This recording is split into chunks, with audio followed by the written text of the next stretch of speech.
Hello everyone, today I will show you how to create t-shirt designs. You don't need any experience to do this because we will create all this using AI. Smash that subscribe button and let's dive in.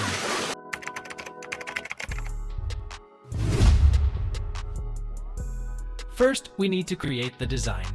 For this we will use Playground Al because it's totally free. Select filter and write a prompt. Like I need a cute panda design. Select image dimensions. Now click generate. I like this image among these, so I'm downloading it. Now remove the background of this image. I will use remove BG.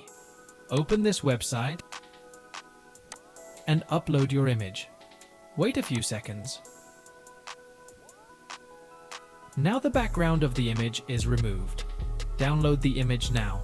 If you look closely, you can see that the image quality is very bad. We will use a website to improve quality. Its name is Vectorizer AI. Open this website and upload your image. Wait a few seconds. Now check the image quality. Now go to download.